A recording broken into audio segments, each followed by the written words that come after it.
Buenos días, buenos días.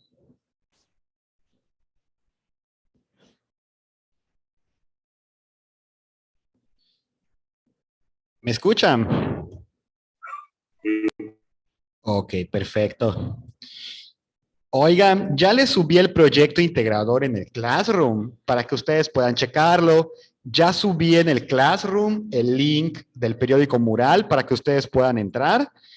Y nada más me falta limpiarlo porque los ejemplos que les puse están ahí, pero ya pueden a partir de ahorita comenzar a editarlo como ustedes quieran. El periódico Mural. Eh, la fecha de entrega del periódico es el lunes 8 de marzo, si no me equivoco. A ver, déjenme ver. Perdón, martes 8 de marzo. O sea, tienen una semana y un día para editar el muro y agregarle todo lo que ustedes quieran. ¿Alguien ha tenido problemas para entrar? ¿Alguien ha tenido problemas para editar? ¿O nadie ha entrado?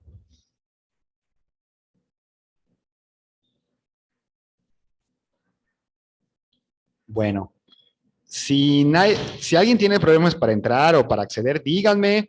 Igual si alguien tiene problemas para llenar el periódico mural en esta página, coméntenme para que yo les marque otro proyecto, para que veamos cómo se puede a esas personas que o no tienen computadora o no tienen internet o no pueden conectarse a la página, coméntenme y vemos si le marcamos otro proyecto. No pasa nada, se puede. Es más, les voy a dejar mi correo para que cualquier persona que quiera entrar, que me quiera mandar un correo, ahí me lo va a poder mandar y me va a poder exponer su caso. Permítame un segundo, voy a prender el ventilador.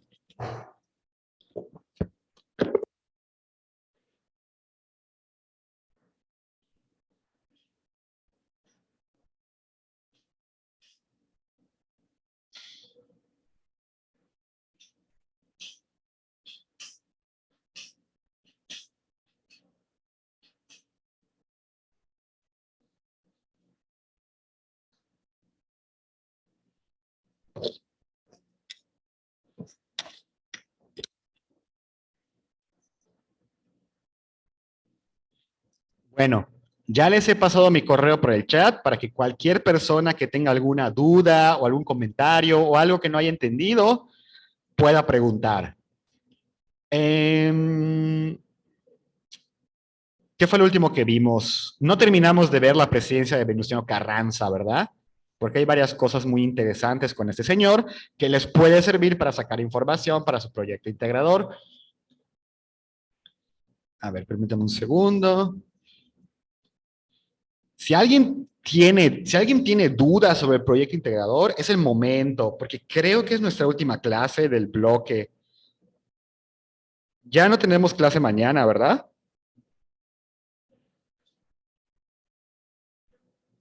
Ah, sí tenemos clase mañana. Perfecto, perfecto.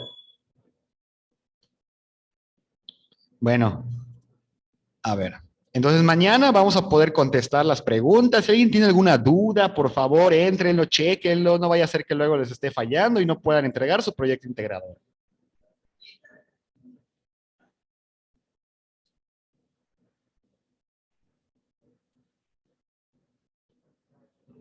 Y bueno, esto fue lo que estábamos viendo la clase pasada. Aquí es donde nos quedamos. Estábamos hablando de la presidencia de Venustiano Carranza.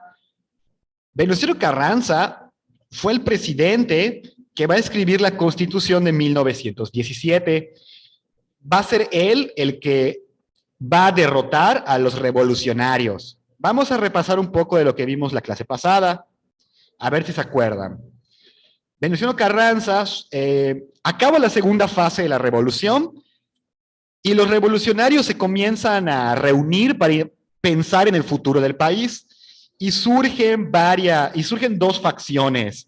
Por un lado, Carranza quería convertirse en presidente de México, era la parte de los revolucionarios, y por otro lado, Pancho Villa y Emiliano Zapata no querían que Carranza se vuelva presidente. Lo que ellos querían era que haya un presidente neutral, un presidente que no haya peleado en la revolución, para evitar traiciones, para evitar nepotismo, para evitar palancas, para evitar corrupción.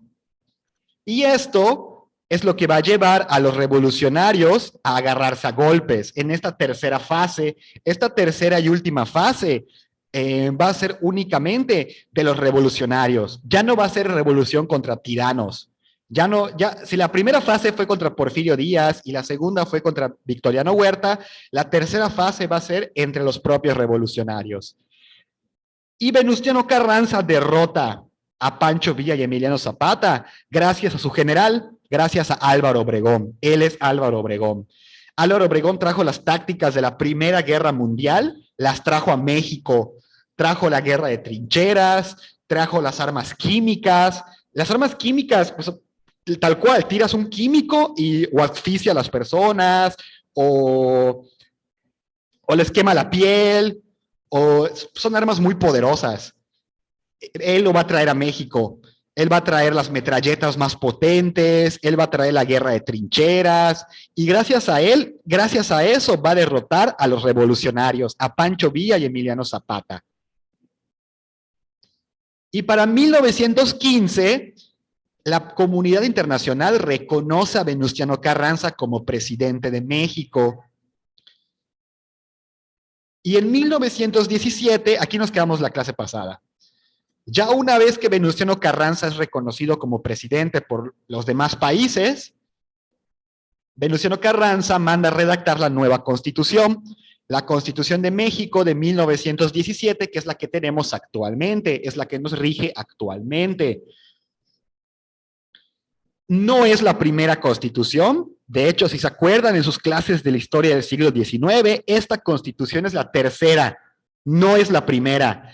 Antes hubieron otras dos. Una fue la que se hizo después de la independencia, otra la escribió Benito Juárez, y otra es la que tenemos actualmente, es la que se va a escribir gracias a Venustiano Carranza. Es la primera constitución en tener derechos sociales, como el derecho al trabajo, el derecho a la educación. De hecho, por eso aquí en México la educación es gratis. La primaria y la secundaria, en teoría, son gratis, porque el gobierno te lo paga a raíz de la Constitución. A raíz de esta nueva Constitución es que ya se le empieza a devolver las tierras a la gente pobre, gracias a la influencia de Pancho Villa y Emiliano Zapata. Como Pancho Villa y Emiliano Zapata estuvieron ahí fregando y fregando para que se le devuelvan las tierras a los pobres, Venustiano Carranza decide devolverle las tierras a la gente pobre, como para respetar las peticiones de los revolucionarios. Y esta es la parte polémica. Algunos historiadores, presten atención, algunos historiadores consideran la firma de la Constitución de 1917 como el fin de la revolución.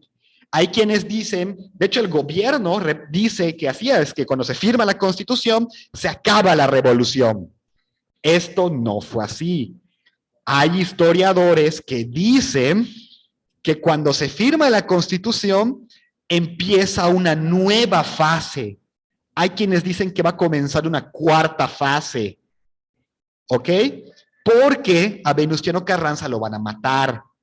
Venustiano Carranza no termina su presidencia, lo matan y la guerra continúa, ¿ok? Por eso hay mucho debate. Hay quienes dicen que sí terminó con la firma de la Constitución, hay quienes dicen que no, que solo inició una nueva fase. Para efectos de esta clase, no vamos a contar la firma de la Constitución como una cuarta fase. Lo vamos a contar como el fin de la revolución. ¿Ok? Repito, para efectos prácticos de esta clase, vamos a contar el fin de la revolución con la firma de 1917. ¿Ok? No vamos a contar la cuarta fase. Para esta clase nos vamos a quedar como que si la revolución hubiera acabado en tres. La revolución de Madero, la revolución contra Carranza y la revolución de la Constitución de 1917. Para efectos prácticos de esta clase, así lo vamos a mantener. Tres fases, no cuatro como otros historiadores. ¡Ojo! Y eso es algo que tienen que saber. La Constitución de 1917 sí cambiado. No es la misma que tenemos actualmente. Sí le han modificado cosas y sí le han agregado cosas. Por ejemplo, y esto es algo que el gobierno nunca nos lo dice, en la Constitución de 1917 no se reconocían los derechos de las mujeres. Repito, en la Constitución de 1917 no se reconocían los derechos de las mujeres. Las mujeres no podían votar, no podían poseer dinero, no podían poseer casas, ni siquiera podían salir a la calle, por eso les digo todo. Eso cambió hasta 1951, 1950, que la Constitución la cambiaron para que las mujeres puedan tener derechos.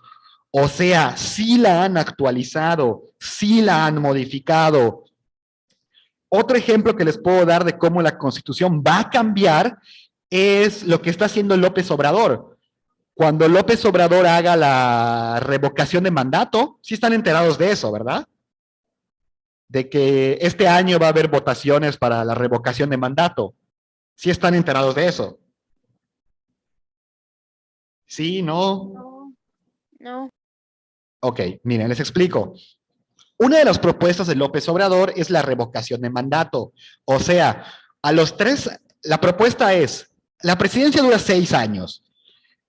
Si se acepta la revocación de mandato, cada 3 años van a haber elecciones para que el presidente en turno se salga o se mantenga en la presidencia. O sea, ahora la presidencia va a ser de 6 años, va a haber revocación de mandato a los 3, o sea, le van a preguntar a la gente, va a haber elecciones tal cual. ¿Te gustaría que el presidente se quede en la silla presidencial? Y dependiendo de lo que la gente conteste, si el presidente se va o se queda después de 3 años. Si la Cámara de Diputados aprueba esta ley, la Constitución se va a tener que cambiar, porque la revocación de mandato era algo que no existía. Nunca antes en la historia de México había una ley en donde al presidente nunca antes había habido una ley en donde el presidente se le pudiera sacar del mandato vía votación. Y si eso, este año va a haber revocación de mandato, va a haber votaciones, la gente va a decidir si López Obrador se queda o se va. Eso se va a tener que agregar a la Constitución. Se va a tener que hacer una ley y la Constitución se va a tener que modificar para que se pueda agregar la revocación, porque era una figura que no existía. O sea, lo que trato de decir con todo esto es que la Constitución sí cambia, sí la han cambiado y va a cambiar con el paso de los años. Entonces hay quienes dicen, no, hay políticos que dicen, no, tocar la Constitución es un pecado, es un sacrilegio. No, la Constitución es un pedazo de papel y lo han cambiado muchas veces. Entonces tampoco se claven con esa idea de que, ¡ay, cómo van a cambiar la Constitución! Por Dios, ¿cómo puede ser? No, sí la han cambiado y la han cambiado para bien. Por lo general se cambia para cosas buenas. Pues bueno, ¿alguien tiene alguna duda en este momento? Porque les quiero hablar de un tema muy interesante que no se habla. Esto es la foto del telegrama Zimmermann. ¿Alguien había escuchado sobre el telegrama Zimmermann? ¿O alguien en su investigación escuchó, le apareció algo de Venustiano Carranza y el telegrama Zimmermann? ¿A alguien le apareció algo? ¿Sí? ¿No? No. Ok, miren, les voy a explicar esto porque está muy bueno. A Venustiano Carranza le tocó la Primera Guerra Mundial. Cuando Venustiano Carranza sube al poder, en Europa se estaba peleando la Primera Guerra Mundial. De un lado teníamos a Inglaterra, Francia, Rusia y Estados Unidos, y del otro bando teníamos a Alemania, Turquía y Austria. Y ustedes me preguntarán, ¿qué diablos tiene que ver México en todo esto? Pues bueno, a Venustiano Carranza le tocó la Primera Guerra Mundial y los alemanes, el Imperio Alemán, le envió una carta en secreto al gobierno de México. Es esta carta, de hecho está codificada, tenías que descifrar el código secreto Y lo que la carta decía, presten atención, porque esto pudo cambiar la historia del mundo. Lo que la carta decía, el imperio alemán le pedía a México unirse a la Primera Guerra Mundial. Y el imperio alemán le dice, México, únete a nosotros, únete a nuestro bando en la Primera Guerra Mundial y necesitamos que invadas Estados Unidos. Necesitamos que mandes tropas a Estados Unidos y conquisten el sur de Estados Unidos, para que Estados Unidos no pueda mandar refuerzos a Europa, para que Estados Unidos no pueda mandar tanques, aviones o dinero a Europa y podamos ganar la guerra. Entonces, Alemania le dice a México, ¿qué necesitas? ¿Necesitas tanques? ¿Necesitas aviones? ¿Necesitas submarinos? Tú dinos lo que necesitas, pero invade Estados Unidos. Y cuando invade Estados Unidos, y si Alemania gana la Primera Guerra Mundial, Alemania se compromete con el gobierno mexicano a ayudarlo a recuperar todas las tierras que se perdieron contra Estados Unidos. O sea, Alemania se comprometía a ayudar a México a recuperar Texas, California, Arizona, Florida, Colorado, y todo si México se metía a la Primera Guerra Mundial e invadía Estados Unidos. Por supuesto, Venustiano Carranza se negó. Venustiano Carranza no quiso apoyar a Alemania y prefirió no meterse a la guerra.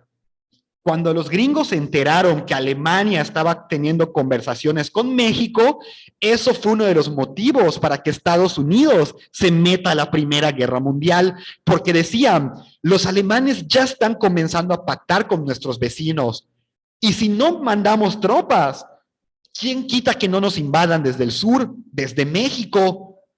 Y con este motivo, Estados Unidos se metió a la Primera Guerra Mundial. Y Venustiano Carranza no quiso invadir, prefirió no invadir. Y ya todos sabemos qué pasó. Alemania perdió la Primera Guerra Mundial y Estados Unidos y Francia e Inglaterra ganan la Primera Guerra Mundial. Pero imagínense qué hubiera pasado si México sí se metía, si México aceptaba invadir Estados Unidos en esta época. Todo eso pasó en la presidencia de Carranza. ¿Ustedes qué piensan? ¿Qué piensan que hubiera pasado? ¿Cómo hubiera cambiado la historia del mundo, no? ¿Qué piensan que hubiera pasado? A ver, quiero escuchar sus opiniones. A ver, una persona o dos. ¿Qué piensan? ¿Qué debía hacer México?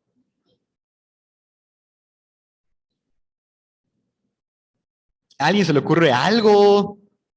¿Qué pudo haber pasado?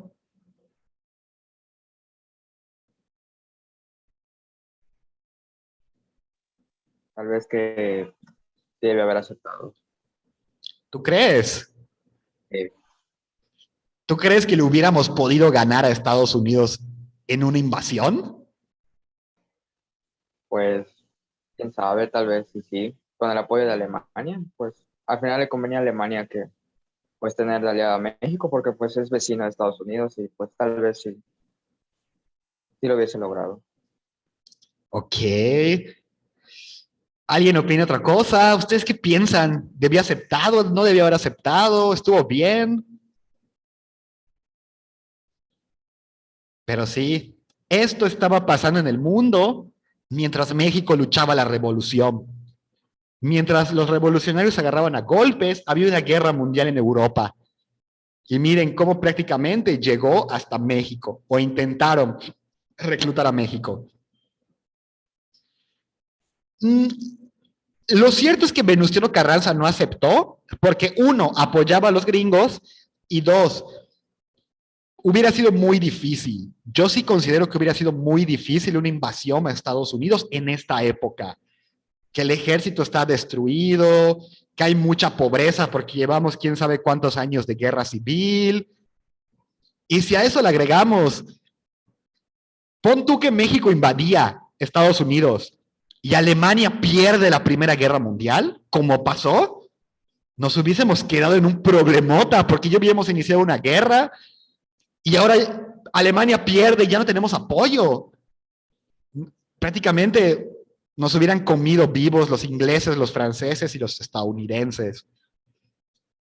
Pero bueno, la historia del mundo pudo haber sido muy diferente si Venustiano Carranza aceptaba la propuesta de los alemanes. Pero ese es el telegrama Zimmermann, y de hecho, el telegrama Zimmermann fue un secreto, no se le dijo al público. Fue hasta muchos años después que el gobierno mexicano, perdón, el gobierno gringo descalificó esta información, que ya los historiadores pudimos estudiarla, porque esta información era secreta, no se le dijo a nadie, era secreto de Estado entre México y Estados Unidos. Pero bueno,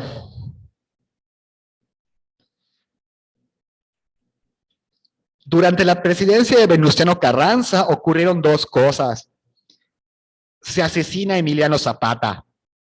Venustiano Carranza mata a Emiliano Zapata. Emiliano Zapata, que era este héroe que llevaba peleando pues desde el inicio de la revolución, él va a morir a manos de Venustiano Carranza en una trampa en 1919. Lo llaman a una hacienda y cuando él llega a la hacienda lo traicionan y lo balean. Le tiran una ráfaga de metralleta y Emiliano Zapata muere. De esta manera el zapatismo pierde a su más grande líder y ya los zapatistas nunca van a volver a ser la gran potencia que fueron en esta época. Los zapatistas siguen existiendo, pero ya no tienen a su líder, estratega militar todopoderoso como era Emiliano Zapata. Y en 1923, esto ya no es en la presidencia de Carranza, a Pancho Villa lo mata Álvaro Obregón. Álvaro Obregón manda a matar a Pancho Villa y también lo matan en una emboscada. De hecho, les voy a decir, cuando Venustiano Carranza derrota a Pancho Villa, no lo mata. No lo mata, sino de que le da como el perdón. Le da el perdón y le ofrece tierras para que Pancho Villa deje de pelear. Y Pancho Villa deja las armas, disuelve a su ejército y se rinde. Y se va a vivir a sus tierras que le regaló el gobierno. Abandona la lucha. Y a pesar de que Pancho Villa había abandonado la lucha, Álvaro Obregón lo manda a matar. Le tienen una emboscada. Creo que estaban yendo, no sé si estaban yendo a un restaurante o estaba yendo a su casa, no me acuerdo bien, pero estaban yendo en coche. Y estaba lleno de esos coches antiguos y llegó un grupo de soldados con sus metralletas y lo acribillaron. Recibió como 20 balas y de esa forma asesinan a los dos revolucionarios más importantes que llevaban luchando desde 1910. Y ya ahorita que ya los revolucionarios ya no están, y ahora que Venustiano Carranza ya tiene todo el poder, ya tiene todo el reconocimiento, ya tiene la constitución de su parte, de esta forma tan amarga, tan extraña, termina la Revolución Mexicana. ¿Fue un final bueno? No lo sé, pero fue un final.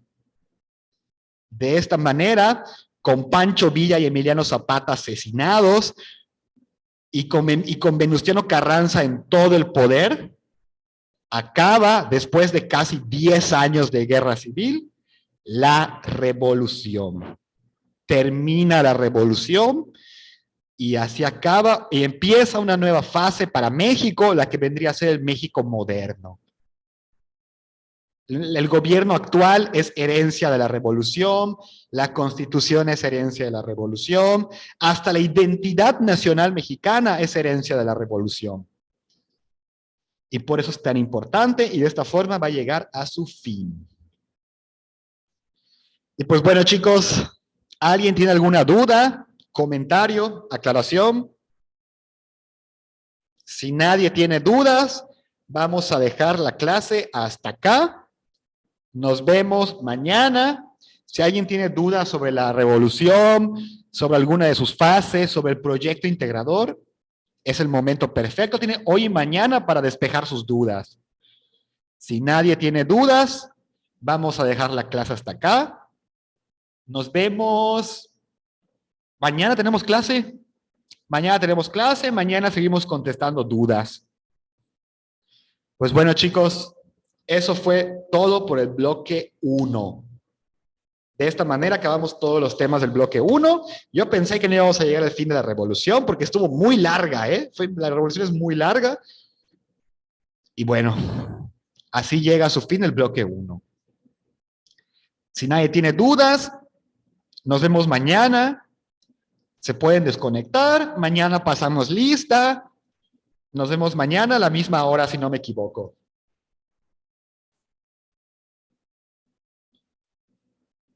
Ah, no, a las 10:20 tenemos clase.